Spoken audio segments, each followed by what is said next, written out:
Sing me a song of a lass that is gone, sacred that last be I. Mary of soul, she sailed on a day over the sea to sky. Billow and breeze, islands and seas, mountains of rain and sun. All that was good, all that was fair, all that was me is gone. Sing me a song. Good evening, everyone. My name is Virginia Monte, and if you don't know me, I'm the founding artistic director of WallByrd Theater Company. And tonight, I'm really excited to bring to you the first of our new project, Call Time. So Call Time is a bit of an experiment that really started 2 weeks ago when I got a call from my sister asking, what are we doing now that there really isn't any theater being done? I told her we were waiting, because what else can we do? But it got me thinking about this whole concept of live theater and this idea that just because we can't physically be together right now doesn't mean we can't still make things, especially in a digital age. So tonight we're going to start this experiment, and I can't think of a better story to start with than Lewis Carroll's Alice's Adventures in Wonderland. It's a great, crazy story for a crazy time. So the way this is going to work is that we have a number of actors who are located all over the place, some right here in Rochester, some in New York City, and hopefully some all over the world eventually. But the idea is that each actor is only using their phone, and they will perform this production chapter by chapter over the next few weeks. So we don't know how this is going to go. It's been kind of a wild ride, and I really want to take a moment to just thank all of the artists who, when I first put this crazy idea forward, started coming up with ideas, and we've been experimenting with the technology ever since. So tonight we're going to try something a little different for us and hopefully a little bit fun. And while we're really excited to share the art with you, more so we're really excited to share the tech and the ideas, and we really want to hear back from you. If you get a moment, please give us some feedback. Let us know what's working and what's not. And as we continue going through chapter by chapter, week by week, the really exciting thing is we really don't know what it's going to look like. We're hoping to find new tech, experiment with new ideas, and start to polish this so maybe we can make even bigger and grander adventures eventually. So we really are looking to you for your help tonight, and we're really grateful you're joining us, and we hope you're all safe out there. So keep us in touch, keep in touch with us, keep us in mind, and I can't wait to hear from you guys. Thank you so very much, and enjoy the show.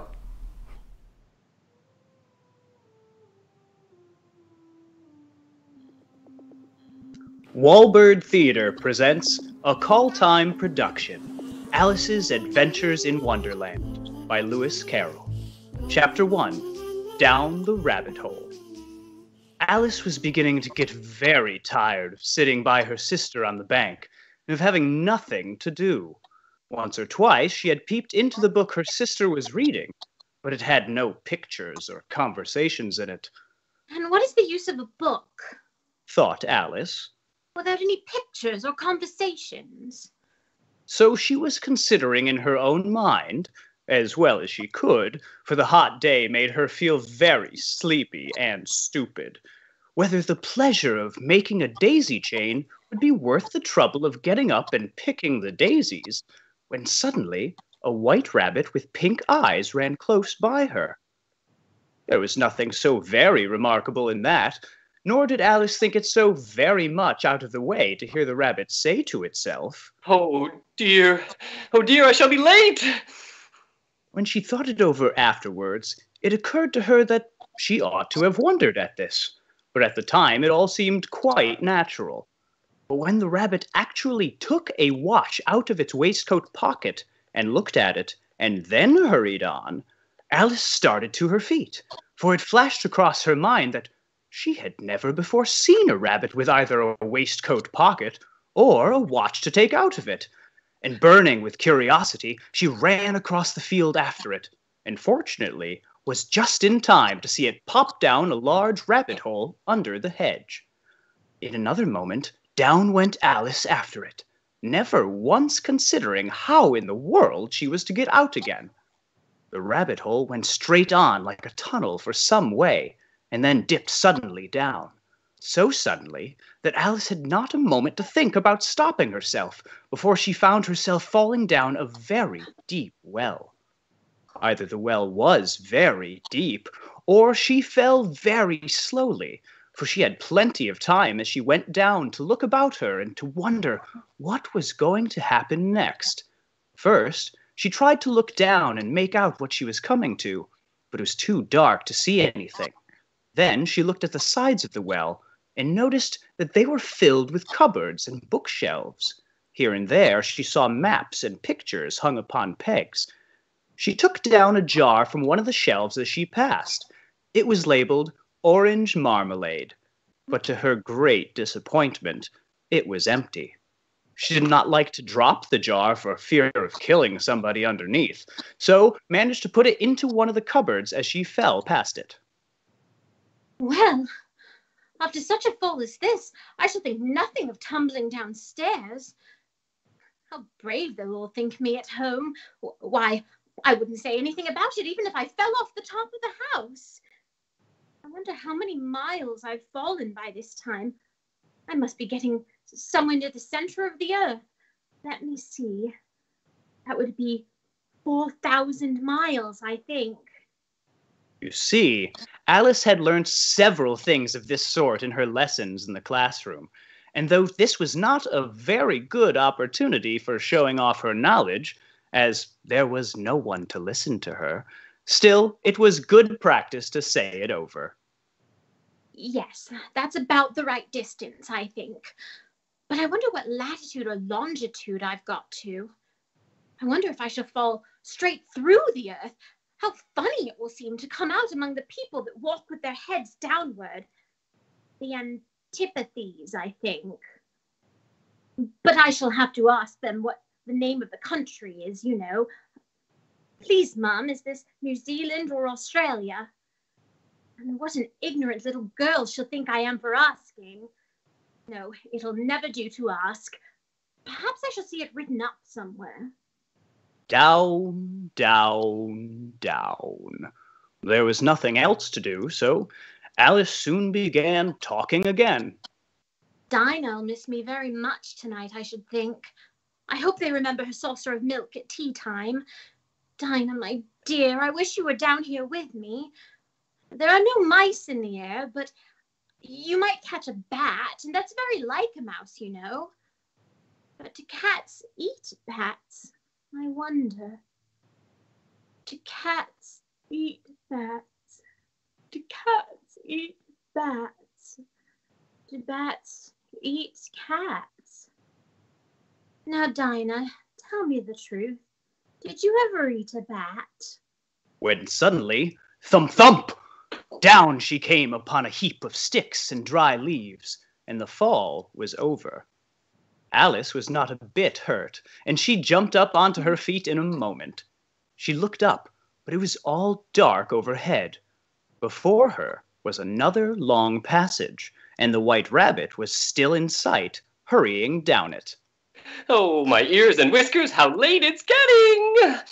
She was close behind it when she turned the corner, but the rabbit was no longer to be seen. She found herself in a long, low hall, which was lit up by a row of lamps hanging from the roof. There were doors all round the hall, but they were all locked, and when Alice had been all the way down one side and up the other, trying every door, she walked sadly down the middle, wondering how she was ever to get out again.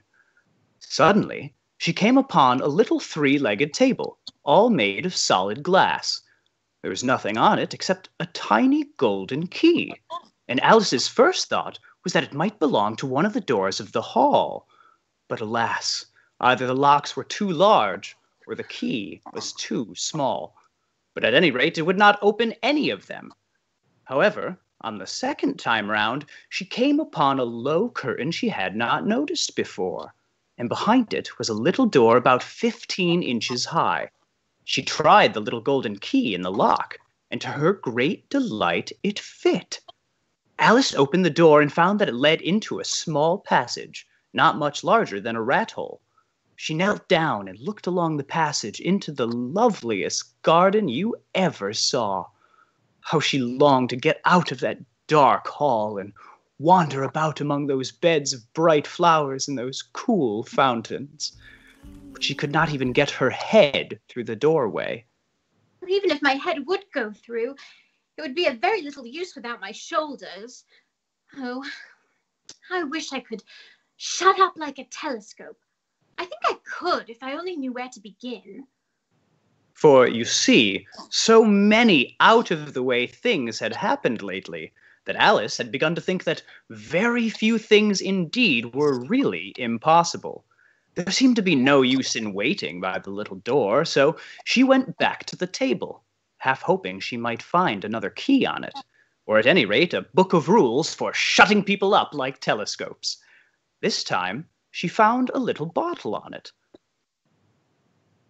This certainly wasn't here before. Round the neck of the bottle was a paper label with the words, "Drink me," beautifully printed on it in large letters. It was all very well to say, "Drink me," but the wise little Alice was not going to do that in a hurry.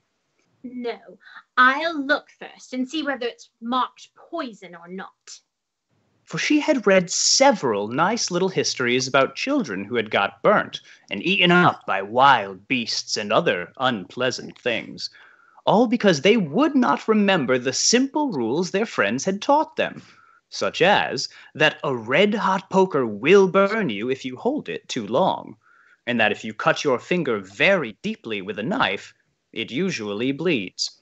And she had never forgotten that if you drink from a bottle marked poison, it is almost certain to disagree with you, sooner or later.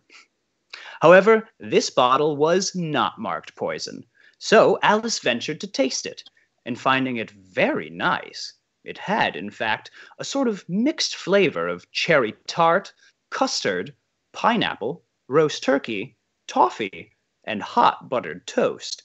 She very soon finished it off.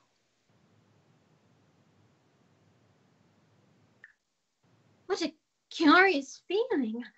I must be shutting up like a telescope. And so it was indeed.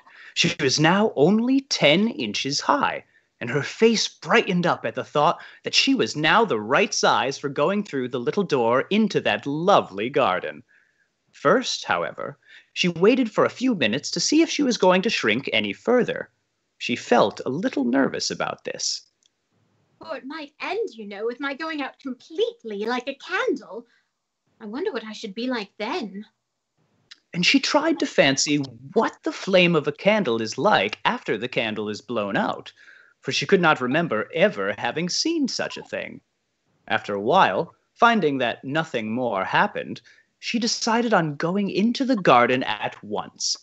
But alas, for poor Alice, when she got to the door, she found she had forgotten the little golden key, and when she went back to the table for it, she found she could not possibly reach it. She could see it quite plainly through the glass, and she tried her best to climb up one of the legs of the table, but it was too slippery. When she had tired herself out with trying, the poor little thing sat down and cried. Oh, come, there's no use crying like that. I advise you to leave off this minute. She generally gave herself very good advice, though she very seldom followed it, and sometimes she scolded herself so severely as to bring tears into her eyes. And once she remembered trying to box her own ears for having cheated herself in a game of croquet she was playing against herself. For this curious child was very fond of pretending to be two people. Oh, but it's no use now pretending to be two people. There's hardly enough of me left to make one respectable person. Soon after, her eye fell on a little glass box that was lying under the table. She opened it and found in it a very small cake, on which the words, "Eat me," were beautifully marked in currants. Well, I'll eat it. And if it makes me grow larger, I can reach the key. And if it makes me grow smaller, I can creep under the door, so either way I'll get into the garden, and I don't care what happens. She ate a little bit and said anxiously to herself, Which way? Which way? Holding her hand on the top of her head to feel which way it was growing, she was quite surprised to find that she remained the same size. To be sure, this generally happens when one eats cake, but Alice had got so much into the way of expecting nothing but out-of-the-way things to happen that it seemed quite dull and stupid for life to go on in the common way. So she set to work, and very soon finished off the cake.